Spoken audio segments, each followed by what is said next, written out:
parler de cette fameuse vidéo qui est sortie et qui a mis le feu au réseau il y a quelques jours, hein, qui est la vidéo de Romain Molina. Il l'avait annoncé, elle est sortie. C'est un peu ce qu'il annonçait aussi, hein, que McCourt serait lassé, hein, évidemment, hein, de s'engager tous les ans financièrement. Est-ce que tu veux me dire un petit peu ce que t'inspire la vidéo de Romain Molina de manière générale? Parce que j'imagine que tu l'as regardé, écouté un petit peu comme nous tous. Ben, bon, je pense que c'est quelqu'un qui a déjà prouvé par le passé qu'il ne parlait pas pour rien dire, globalement. Voilà. Après, aucun journaliste n'a jamais fait un sans faute, hein. Parfois des dossiers sur lesquels il a pu peut-être se tromper ou passer au travers, mais on va dire globalement, il a quand même une bonne image. Moi, j'ai fait un tweet pour savoir un petit peu ce qu'en pensait la communauté, la team OM, mais apparemment, c'est vrai qu'il a une très bonne image, il inspire confiance. Donc, on peut imaginer que s'il parle, c'est qu'il a des billes, hein. Il ne va pas parler pour rien dire. Après, je trouve qu'on n'apprend pas grand-chose en vérité. Déjà, toi, Thierry, si tu le veux bien, cette histoire de vente OM, ça t'inspire quoi? Tout ce qu'on entend dans les médias depuis 1 an et demi. Sans doute. Je te vois sourire, mais tu sais où je vais en venir. Parce que, non, mais tout à fait. Moi, j'avoue que ça me fatigue, d'autant que ça ressort chaque fois en période de mercato.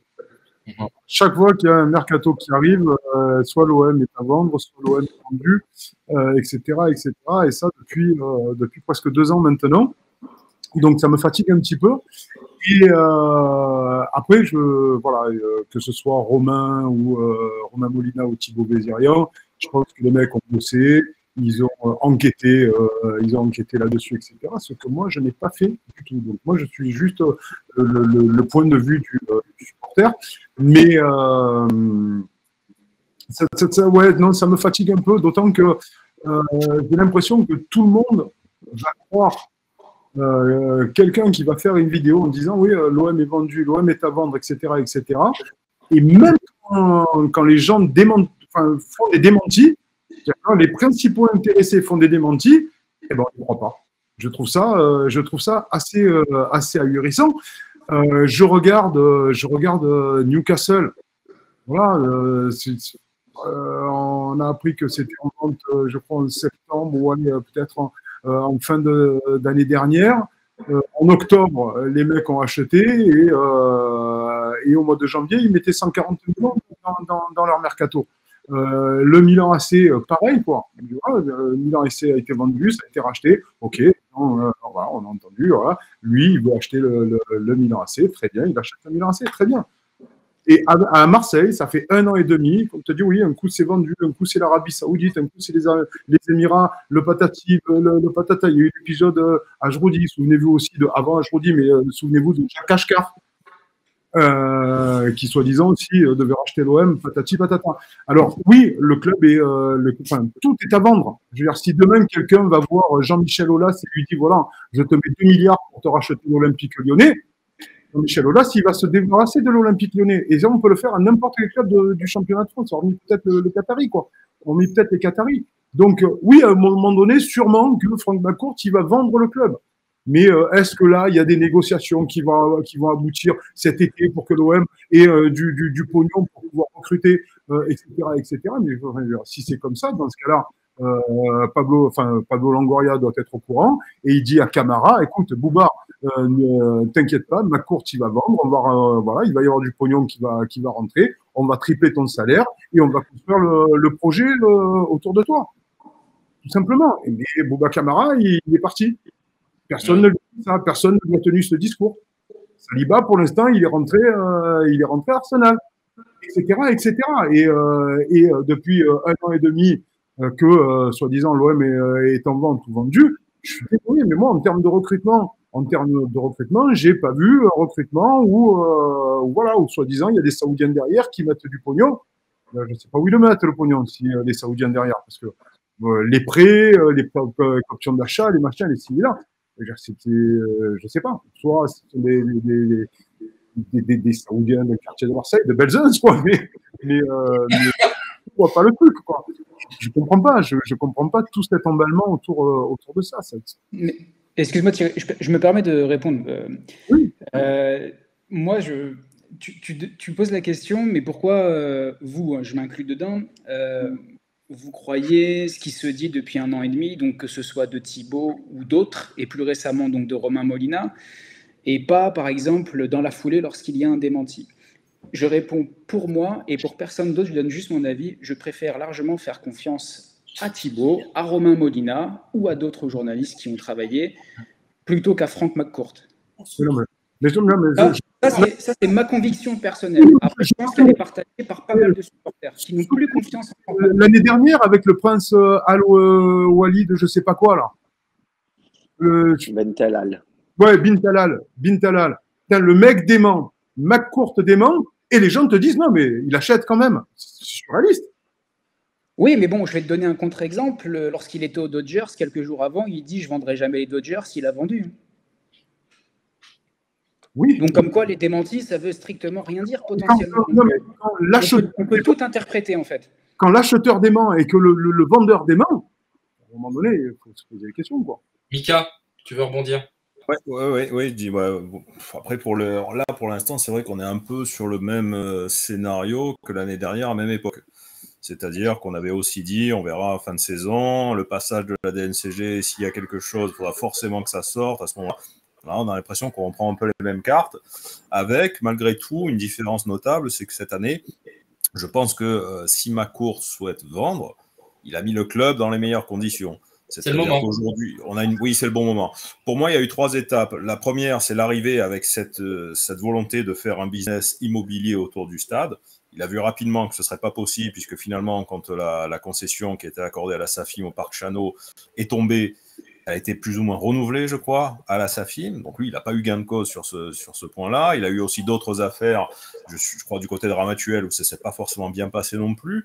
Donc en définitive, le projet immobilier est tombé, et entre-temps, la marque OM s'est fortement dépréciée avec l'épisode Hérault, Garcia, etc. Donc phase 2, pourquoi ne pas vendre, mais par contre pas tout de suite, parce que là il aurait vendu à un prix où il aurait bouffé la grenouille, quoi, parce que la marque ne valait plus rien. Donc on reconstruit avec Longoria, on recommence à essayer de structurer tout ça, etc. Et là on arrive effectivement peut-être à un début d'une phase 3, c'est de se dire, et à partir du moment où l'immobilier ça ne fonctionne pas, ce qui était son ambition de départ, à partir du moment où l'OM ne lui rapporte pas d'argent, mais ça je pense qu'il le savait, pourquoi ne pas vendre là tout de suite, sachant qu'on est qualifié en Ligue des Champions, que l'effectif a retrouvé une certaine valeur, que médiatiquement, on a vu qu'on a quand même cartonné plusieurs fois à chaque fois qu'on a été diffusé, que la marque, comme l'a dit Gilles tout à l'heure, a nettement progressé. Moi, la seule différence notable que je vois, au-delà de tout ce qu'a pu dire Thibaut ou Romain, c'est que si il a l'ambition de vendre, c'est le moment ou jamais. Comment dirais-je ? La mariée est belle. Voilà, et Boris, ça tombe bien parce que je ne t'ai pas entendu depuis un petit moment. Qu'est-ce qu'on a appris de nouveau, entre guillemets, dans cette vidéo? Je pense que tu l'as écouté aussi, on a échangé un petit peu dessus. Ouais. Il y a des choses qui ont été dites qui n'allaient pas forcément dans le sens de ce qu'on entendait depuis quelques mois, je crois, également. Non, après, je trouve qu'il y a eu un emballement, alors surtout sur les réseaux et notamment sur Twitter, en disant ça y est, c'est vendu, c'est fait, Thibaut Vézérien avait raison, ou les autres aussi qui en avaient parlé ont raison, alors que le type a juste dit qu'il était certainement peut-être en négociation avec un mandat exclusif ou pas, mais voilà, il ne savait pas si c'était le début des négociations. Enfin bref, il a été très mesuré quand même dans ce qu'il a dit. Presque, comme l'a dit Gilles, on n'a presque rien appris. Donc, voilà, est-ce que, comme il a dit Thierry, peut-être quelqu'un est venu, lui a proposé quelque chose d'intéressant, il est à l'écoute, peut-être qu'il se dit que c'est le bon moment pour vendre. Enfin, voilà. Après, moi, personnellement, mais ça regarde que moi, je suis vraiment fatigué de cette histoire de vente OM. Et à un moment donné, j'aimerais bien que tout, si à la fin de cet été, voilà, il ne s'est rien passé, il faudrait vraiment tourner la page et arrêter avec ça parce que ça dessert, ça divise. On en oublie presque le terrain, on en oublie presque le projet actuel, on en oublie presque. Donc, voilà. Moi, personnellement, je trouve qu'après, ça devient fatigant et redondant. Et voilà. Et la seule chose que je retiendrai de Romain Molina, de ce qu'il a dit et que j'ai trouvé très intéressant, un bon deal, c'est un deal discret. Et si c'est le cas, là, on est loin de la discrétion, même si j'avoue que la discrétion à Marseille, c'est compliqué. Mais voilà, si demain l'OM est vendu, ça arrivera. Ouais, mais Boris, il dit un bon deal, un deal discret, en même temps, il fait une vidéo. Donc, ça prouve bien que. Oui, mais voilà, c'est ce qu'il dit, c'est que si à un moment donné, il a eu des échos, Ah, mais des échos, il y en aura toujours. Tu peux faire ce que tu veux, tu es dans Oui, mais regarde, l'écosystème quand OM. McCourt est Des rumeurs. arrivé, personne l'a vu arriver. Je suis d'accord. Je veux dire. Je suis d'accord, mais il y avait quand même des rumeurs de vente. Même si on n'a pas vu Oui, McCourt bien sûr. arriver, il y Mais avait on des le sait rumeurs de vente. parce qu'on savait très bien que Margarita, c'était un boulet et qu'elle voulait s'en séparer au plus vite et que la Brune Bien sûr. avait dilapidé le club vite pour essayer vraiment de le refourguer, quoi. Non, moi, ce que je trouve, c'est qu'en fait, avec cette vidéo, elle a mis le feu, tout simplement, par rapport à l'identité et à la crédibilité de Molina. Parce qu'en vérité, sur le fond, Oui. Il n'apporte rien de plus que ce qui se dit déjà depuis 1 an et demi. À savoir, McCourt est vendeur, il y a des gens intéressés, il y a des négos. Voilà. Et rien n'est fait. Pour certains, c'est fait. Pour d'autres, c'est pas fait.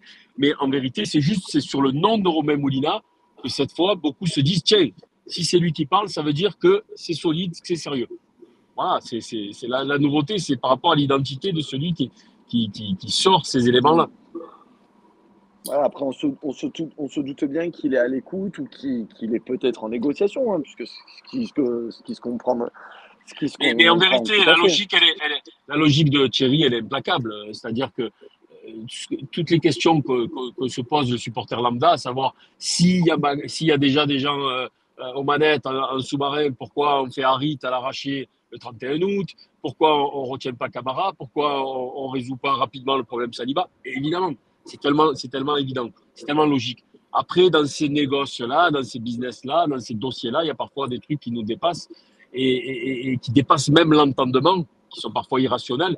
Et ça, il n'y a que l'avenir proche, parce que comme tu le dis, si cet été, il ne se passe rien, là, je pense que voilà, on pourra juger sur pièce véritablement de la rumeur fondée, de l'info fondée ou pas de cette vente. Mais voilà, je pense que là, on touche réellement au bout de cette série. Ah, mais si elle n'intervient pas là, voilà, il faudra vraiment arrêter de. Je pense vraiment Mais elle renaîtra peut-être sous une autre forme. Un jour ou l'autre, le club sera vendu. Le hashtag, voilà. Peut-être qu'il y aura la fin de cette histoire de Saoudien, d'accord, puisque même Molina dit qu'il y a une deadline au 30 juin, donc peut-être que voilà, ce dossier-là sera définitivement tourné, mais il y aura peut-être le hashtag VentOM qui renaîtra de ses cendres sous une autre forme. C'est l'OM. Et l'OM suscitera toujours les fantasmes et les intérêts, réels ou pas. Parce qu'il doit y en avoir des intérêts aussi réels. Il ne faut pas penser uniquement que McCourt, il ne faut pas croire uniquement la belle histoire que nous raconte McCourt, à savoir je veux garder le club pour mes enfants. McCourt, il rencontre des gens, il est à l'écoute. Il n'est pas fou. Hein. Il ne va pas remettre 100 millions ou 80 millions d'euros de sa poche tous les ans. Donc il est forcément à l'écoute. C'est un businessman. Il a forcément rencontré des gens. Oui, forcément, il rencontre forcément des gens. Après, comme on l'a dit, c'est un businessman aussi et il peut aussi chercher à faire du pognon avec l'OM. Bien sûr. Oui. Après, je pense qu'il y a. En perdre. Enfin, c'est toujours pareil parce que là, on se dit, tout à l'heure, on dit que le bilan financier de l'ère McCourt, c'est une catastrophe, que là, aujourd'hui, il y a un déficit abyssal et on dit que le club est en vente ou vendu. Mais je ne comprends pas, parce que souvenez-vous, Margarita Louis-Dreyfus, ce qu'elle a fait quand elle a vendu le club, elle a d'abord liquidé tous les actifs pour éponger les dettes. C'est vrai. Et le club était sain et le club était sain financièrement, quand McCourt, enfin à peu près quoi, mais quand McCourt le reprend. D'habitude, on ne vend pas très cher quelque chose qui perd beaucoup d'argent. C'est pas logique ça. D'ailleurs, sur les déficits, je crois que cette année, on était encore pas loin des 80 millions. C'est ça. Oui, voilà. Je sais pas, enfin, c'est comme si vous achetez un restaurant. Bon, le restaurant, vous le payez par rapport au bilan, quoi. Il y avait deux logiques différentes. Je pense qu'il y a des choses qui vont bien au-delà du chiffre d'affaires. Donc, moi, je veux bien croire à une vente, mais enfin, je suis comme ça un Thomas. Disons que Thierry, si cette vente s'inscrit dans un investissement global et plus général avec d'autres business et d'autres dossiers parallèles et annexes, disons que la valeur ou on va dire la valeur ou la non-valeur du club actuel, elle a une part peut-être moins importante et moins impactante pour l'acheteur si l'identité de l'acheteur est bien celui dont on murmure le nom depuis des mois.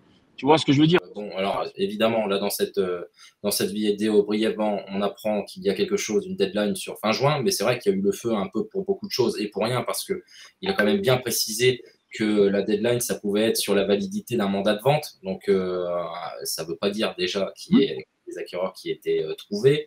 Il explique que ce mandat de vente serait par contre au profit de Saoudiens et qu'il y aurait des Émiratis qui pourraient se greffer sur le dossier si toutefois ça n'aboutissait pas, pour faire court.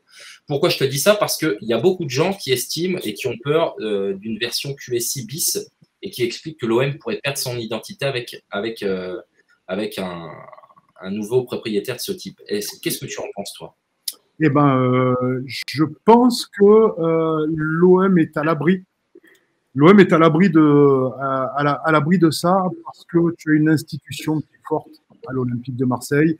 Elle est représentée par les supporters, bien entendu. Et c'est un club qui a une histoire. C'est une institution forte, l'Olympique de Marseille, toute proportion gardée. Mais c'est comme le Real Madrid, par exemple. Ce sont des clubs qui sont des institutions. Et les joueurs de ces clubs-là ne sont pas au-dessus de l'institution. Ce qu'on n'a pas su faire Paris Saint-Germain, ce qu'on n'a pas su faire le PSG. Mais quand vous regardez l'histoire de l'Olympique de Marseille, il y a de très très grands joueurs qui sont passés eux-mêmes. Et ils ont toujours été en dessous de l'institution Olympique de Marseille. Et je pense que ça, c'est quelque chose qui ne changera pas. Donc, alors, si effectivement il y a des Saoudiens qui arrivent, si demain le budget de l'Olympique de Marseille c'est 1 milliard, je pense qu'on n'aura pas les mêmes problèmes que le Paris Saint-Germain. Ça serait presque le combo parfait à Marseille? Le combo parfait. Je parle sur la nature de l'investissement, en tout cas, sur le fait d'avoir un investisseur no limite, entre guillemets. Oui, après, on peut être no limites et faire n'importe quoi aussi. Exactement. Voilà, hein, on va regarder encore le Paris Saint-Germain puisqu'ils sont nos limites. Et ils vont prendre Messi, ils vont prendre Sergio Ramos. C'est des mecs qui sont en fin de carrière. Allez, c'est des noms pour vendre des maillots. Alors après, ça dépend de quel projet on parle. Si c'est un projet pour vendre des maillots, redorer la marque, etc., oui, on va prendre des joueurs comme ça, mais qui sportivement ne vont pas t'amener grand-chose. Donc en fait, le problème et ce qu'il faut savoir, c'est que veut faire l'actionnaire. Est-ce qu'il veut gagner des titres avec l'Olympique de Marseille et ramener l'OM au sommet de l'Europe, ou s'il veut vendre des maillots. Le truc est là. Mika, tu veux rebondir? Oui, moi je suis d'accord. Je pense pas que ce soit possible que la même chose se reproduise chez nous.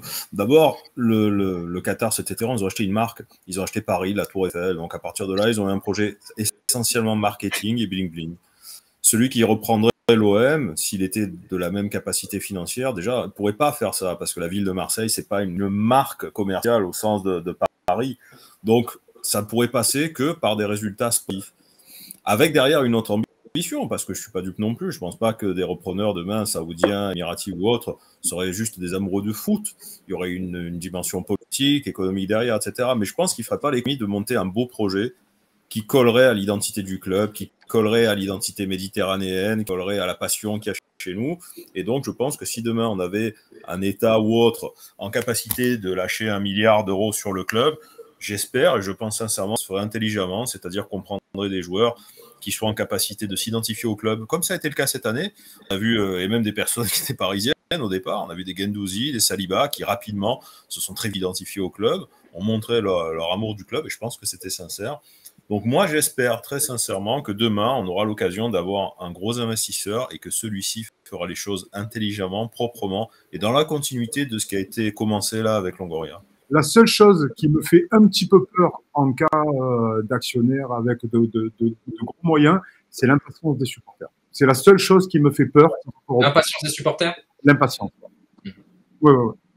De tout vouloir trop vite. Et ce que je peux comprendre, depuis ça fait trop longtemps qu'on n'a pas brillé sur la scène européenne. Mais c'est le seul truc qui me fait un petit peu peur, c'est l'impatience des supporters. Effectivement. De suite, il va falloir rivaliser avec les écuries, etc., etc.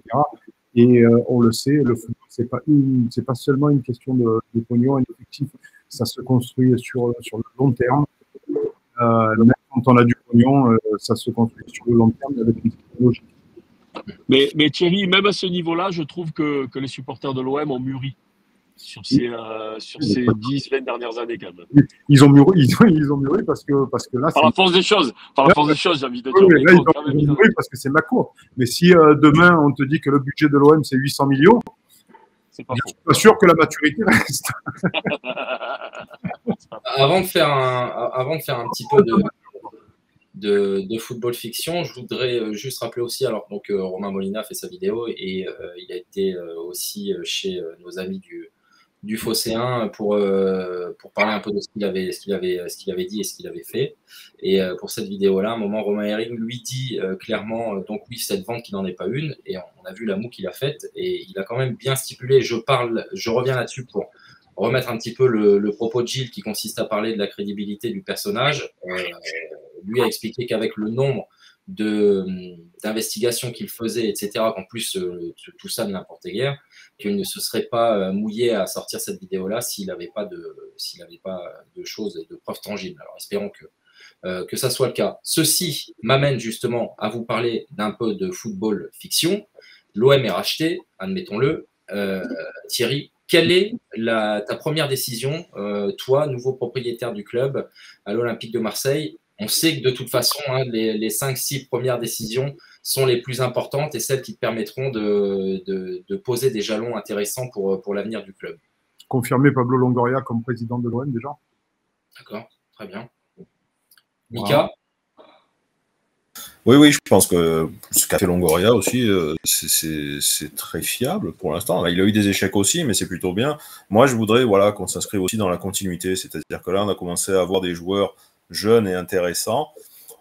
Moi, je continuerai sur cette lancée-là avec, du coup, si on a des moyens importants, encadrant un peu cette jeunesse par des joueurs beaucoup plus expérimentés et d'un autre calibre que ceux qu'on a. Donc voilà, conserver cette base-là, mais après ajouter un peu beaucoup de qualitatif et de quantitatif à l'effectif. Ouais, 5 joueurs entre 20 et 40. Ah ben tiens, justement, je rebondis sur ce que tu me dis, Thierry, parce qu'on se rappelle de la première année version QSI. C'était des Gamero, c'était des joueurs de ce calibre-là. Tu parlais de l'impatience des supporters. On pourrait se satisfaire d'un recrutement, parce que c'était pas folichon non plus ce qu'ils ont fait la première année. Est-ce qu'on pourrait se satisfaire à l'OM d'un recrutement de ce type-là? L'idée, c'est que le recrutement soit cohérent.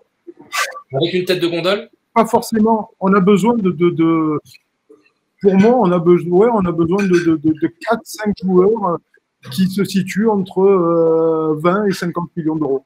Bon. Tu n'as pas besoin d'aller chercher un mec à 100, 150 millions. Tu n'as pas besoin de ça. Tu as besoin de 4-5 joueurs à 40, 50 millions d'euros et qui vont te faire progresser ce groupe. Il y a une partie de l'effectif sur laquelle on peut miser pour la suite, justement. Il y a des joueurs clairement qui méritent de faire valoir leurs arguments. Ah ben, le cadre qu'on vient de définir sur un peu de football fiction, évidemment. Oui, tout à fait. Mais enfin, moi, Saliba, Gay, Rongier, tu as des joueurs de devoir, quoi. Donc, il te faut une doublure. Il te faut quelqu'un qui mette en concurrence Payet. Il te faut un véritable ailier gauche. Il faut doubler le poste d'ailier droit aussi. Il y a des choses. Et l'attaquant, bien entendu, quoi. Ouais, un Griezmann, ça serait pas mal pour un truc de gondole pour un projet comme celui-là. Kevin, ta première décision serait laquelle? J'écoute Longoria encore. Je continue d'écouter Longoria. Après, c'est vraiment compliqué de se projeter parce que j'essaie de mettre là ce côté vente parce qu'il n'y a rien d'officiel, rien du tout. Donc, si on est dans l'esprit on continue avec McCourt. Non, là, c'est dans l'esprit d'un éventuel rachat. Ah, pardon, excuse-moi, j'avais mal compris la question. Excuse-moi, Romain. Si on part dans cette optique-là, moi, je pense quand même qu'il faut une tête de gondole. Voilà, une tête de gondole après laquelle peut-être une qui va vraiment parler à Marseille. Donc forcément, oui, Griezmann, oui. Après, il y en a d'autres voilà, qui aiment le club, je ne sais pas. Alors là, c'est le Kevin Doux rêveur, hein, Sadio Mané. Moi, personnellement, Sadio Mané, le côté africain, ça parle à Marseille, il faut être honnête aussi. Moi, je signe avec tout ce que vous voulez, les gars. Après, est-ce que ça va être réalisable cet été? J'ai des doutes. Mais moi, je pense qu'il faudra une tête de gondole. Après, Thierry, c'est disponible pour 30 millions. 30 millions, pour moi, c'est. Honnêtement, c'est cadeau. Hein. Ouais. C'est pas un joueur qui est starisé à outrance. C'est vraiment, moi, un profil que j'aimerais beaucoup et je suis sûr qu'il plairait à l'ensemble des supporters de l'OM. Un mec qui va faire qui va vraiment faire don de soi. Mais tu dis quelque chose d'intéressant, Romain. Je pense qu'il faudra justement, si jamais ça arrive et qu'on est dans cette projection-là, pas tomber dans cette erreur de faire du recrutement starifié. Tu vois? Et je trouve que ça ne correspondrait pas. Alors, peut-être par petites touches, envoyer un peu de paillettes, mais pas faire ce qui se fait ailleurs et qu'on pointe assez souvent du doigt. Voilà. Qui est-ce que j'ai pas entendu à ce sujet? Boris?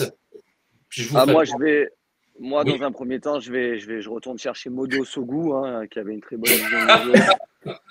C'est d'entrée, hein, il faut être clair. Voilà, hein, le Condor à Mendoza aussi. Voilà, j'y pensais aussi à lui tout à l'heure. Enfin, bon, bref. Jiménez. Je sais pas, moi, Jiménez, Marcelino, enfin, bref, on peut en faire un paquet.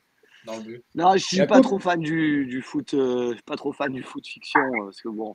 J'ai l'impression qu'on se fait plus de mal qu'autre chose. Donc, Coquet, si ça vous plaît aussi. Coquet. Ouais, Coquet, ouais. Là, tu vas avoir du mal à Non, par contre, si il y avait un nouvel investisseur, Longoria, je le remettrais directeur sportif, tout simplement, et pas président. Parce que pour moi, c'est un directeur sportif, parce que c'est un mec qui aime être près du groupe et qui sert un peu de, comme l'avait expliqué Bernays à Sportmed, un peu la nounou. Celui qui, voilà, la nounou qui gère un peu les problèmes, qui fait le tampon entre l'entraîneur, le président. Voilà.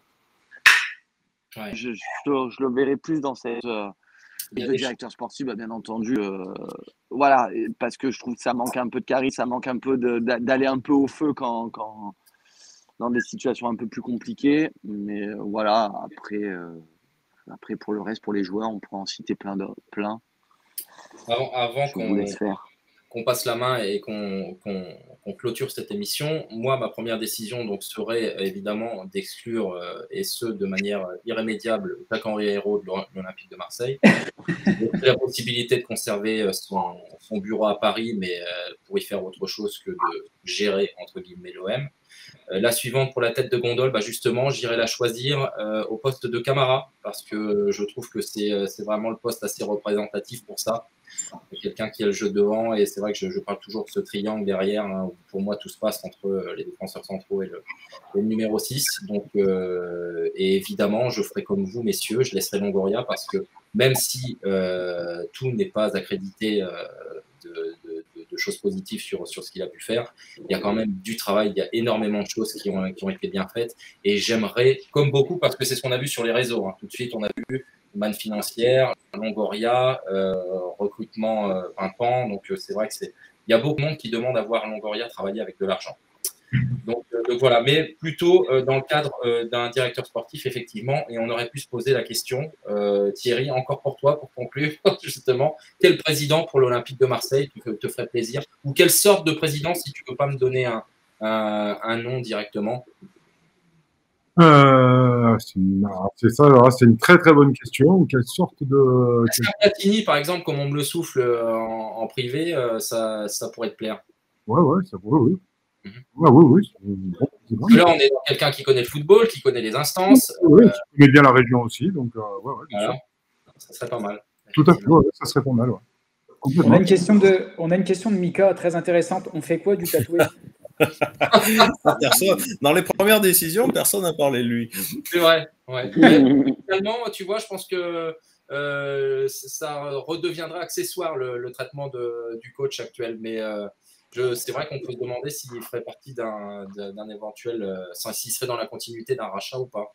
Ah ben, alors là, l'idée, pour le coup, je ne touche pas à l'entraîneur parce que si tu renforces l'effectif actuel, un effectif qui a été construit pour Sampaoli, que tu le renforces et que tu changes en fait l'entraîneur, ça n'a plus trop de sens non plus. C'est-à-dire que tu vas perdre une année, quoi. Ou alors, il faut que ça arrive très vite. Là, justement, il faut qu'il y ait une officialisation, imaginons demain ou après-demain, et puis que tu bâtisses ton projet avec ton recrutement et un entraîneur que tu nommes. Ouais, enfin, je compterais quand même de garder Sampaoli sur la saison. Voilà, sur la saison. Et puis après, effectivement, si tu lui fixes des objectifs, si les objectifs dégagent, c'est facile. Effectivement. Boris, je dis attention Thierry, tu vas pas te faire des amis en disant ça, Thierry. Oui, c'est vrai que le débat Sampaoli est évité sur Formed de manière générale, c'est pour ça. Sur Sampaoli? Ouais, sur Sampaoli. Ah non, mais il m'a rendu fou cette saison. Ouais, non, il m'a rendu fou cette saison. Eh bien, écoute, en tout cas, on prendra plaisir à te recevoir une nouvelle fois si tu le souhaites pour parler de l'entraîneur ou de celui qui prendrait sa place si toutefois c'était le cas. Merci à toi. C'est vraiment très aimable à toi. On te retrouve bientôt. Merci, messieurs. Kevin, Boris, Gilles, Fla, évidemment, en régie, Mika, Kevin, je n'oublie personne. Et alors, merci le chat. Je vous ai fait moins participer qu'habituellement parce qu'il y avait beaucoup de choses à dire. Et on a profité d'avoir notre invité Thierry Trésor pour l'occasion. Mais revenez vers nous très vite, c'est-à-dire la semaine prochaine, 8h. Et je me ferai un grand plaisir de faire partager à nouveau vos convictions. Voilà, messieurs. Gloire à l'Olympique de Marseille, vive Sportmed et au plaisir de vous revoir bientôt. Salut!